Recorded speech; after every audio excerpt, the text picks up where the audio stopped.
Welcome back to the Midnight Manor. Today we're going to be covering the controversial topic of bratting.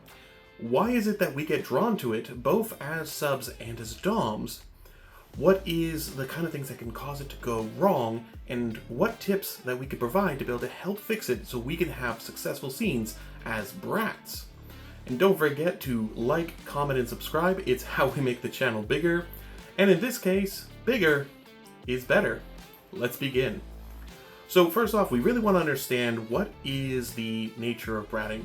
Why do we do it? What's the sort of draw-in that gets us to try it out? Because oftentimes when we think about the BDSM lifestyle, things that come to mind are dominance, submission, obedience, and the idea of being a brat just kind of throws a wrench in the machine, and that's the point. It's an opportunity to create consensual chaos. Now, is this good or bad? Well, it can be both depending on how you do it. But let's talk about what are some of the benefits of why you would want to consider bratting, or understanding more why you are a brat. So this is one of the few opportunities where subs get the opportunity to initiate a scene. Well, it doesn't give them control in the traditional idea of the DS relationship. It does allow them to be a little bit more proactive in being a part of the negotiation and beginning a scene. On top of that, it's a great way to create new energy. The reason why a lot of us get into the lifestyle is we're looking to spice things up. And bratting is just another way that you add an extra level of spice, where you're able to kick things up a notch, really get riled up. It also lends itself into primal energy, that sort of desire to pursue, take down, and it creates a sense of earned submission. It's not something that's just the typical yes man sort of thing where the sub is always ready, always good to go, always going to follow every order, because life's not really like that all the time. So being able to have this opportunity where they get to partake or even create a form of foreplay through it as well. So there's a lot of benefits that can come from bratting as long as you're doing it in the right way. Now, first, I'm going to talk about a story where bratting was not done very well and it resulted in multiple end relationships. I was talking with this one client, we were negotiating our own scenes and we were finding out a little bit of what was going to work. While we were talking about things, they had told me that they were a switch, but primarily a submissive, and the energy that I got from them matched a lot of what they were saying. Now, we were negotiating a roleplay scene of doing this sort of pursuit and takedown. They wanted to roleplay being a witch. I was going to be an inquisitor. They wanted to kind of be captured, interrogated, and put in their place. Though while we were doing the negotiations, all of a sudden, when we were writing down concepts, talking back and forth there, they pulled a switch where all of a sudden they wanted to be the one sort of threatening the inquisitor. They were able to assert power for a certain period of time, in which I believe they wanted me then to reassert my power and re-dominate them. However, in our pre-negotiations, while we were talking about ideas of what we were going to design the scene, we never really talked about this. It's just something that kind of was spontaneous. There was no prior negotiation for it. And at that point, I was like, okay, wait, let's stop a moment. Let's talk about this a little bit more. Because for myself, I wasn't really looking to be a switch or bottom myself, so that wasn't really something that was inherently turning me on in that suddenness. However, if I knew that this was going to be a part of the scene in the roleplay, and that the point was that they wanted me to sort of up my game, or where they felt like they were kind of comfortable, but they really wanted to kind of push themselves a little bit more before they were going to fully submit, I probably would have been a lot more okay with that.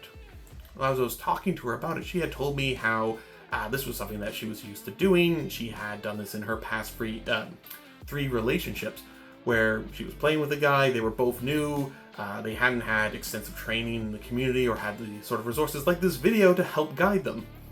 Where in the middle of the scene, she all of a sudden flipped the script, quite literally by flipping their bodies, where now she went from being the person on the bottom to the person on top. And from her perspective, the scene carried on and went fine. The guy didn't object in the moment or say anything. However, after the scene was done, she never heard from him again. And as we continue to talk about this had happened 3 times in a row, and now showing a pattern. And I was asking her, did you negotiate? Did you tell them you were going to do this? And she was like, no, I'm a brat. I just kind of did it. That's what brats do. And that is where you will find the fundamental problem that can cause bratting to go from consensual, fun, energizing, to toxic and destructive. And it all comes down to the idea of, is it consensual? There's a bit of a misbelief amongst a lot of, for lack of a better word, rookie brats. And I've seen this a lot of times at munches as well, where they just sort of start moving around at the table, they're literally poking doms, stealing little things, trying to do something to gain a reaction, which can be fun if everyone's agreeing on it. But imagine this, you're a dom, you're at a table, you don't have any scene negotiations with this brat, and a brat starts doing things to you, wanting to kind of get you to do something back. But to what degree should you react? How much force should you put in? You don't know what's consensual and what's not, or what they're okay with, or what they've even done. So you're left with a whole array of tools for you to choose from, with no consent or negotiation. That is absolutely scary for a dom, and can be a worst nightmare kind of scenario, where if you are in a public place, they may not say anything about it, but they're not going to want to have anything to do with you. And this is going to create barriers for you as a brat to being able to find partners. So let's talk about how we can fix this. A big thing is really understanding that you have to do your negotiations. You have to look at bratting not as its own separate kink, but as a subdivision of CNC, consensual non-consent. This is a scene where we are role-playing like we don't have permissions, but we've negotiated those permissions prior to the scene happening. This can be, for bratting, it's a little bit easier than many other scenes because you're able to do something as simple as talk about what are your boundaries, what are acceptable, how are the points that you are going to initiate. Simple put, if you're a brat and you're trying to initiate a scene, if you were to knock over a priceless artifact that the dom just happened lying around in the living room because you want to fuck around and find out, it's not going to end very well. You're just going to have someone who's pissed off, who has lost something that was important to them, and now you actually have nothing happening. No positive action. It's just going to be anger, discipline, not what you're looking for.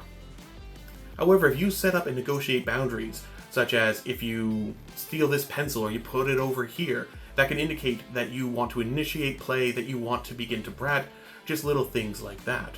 By having the boundaries established of what is okay to brat about and what is not, you're now creating the safety for the dom to be able to interact.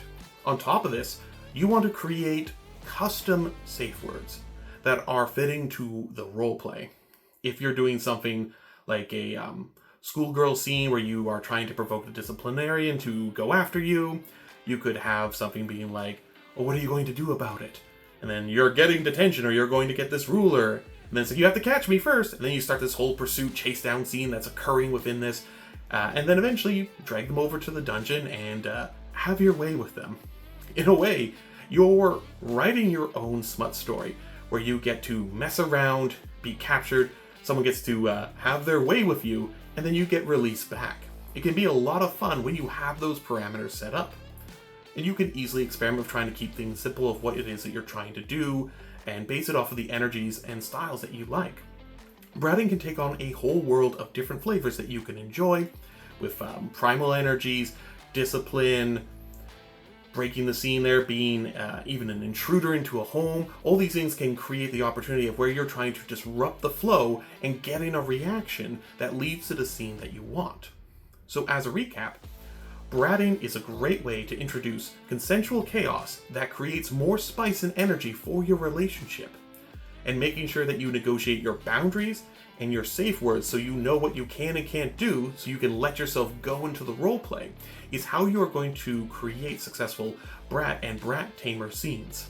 I hope this helps. If I left anything out, please leave a comment down below and I would love to answer that. Otherwise, take care.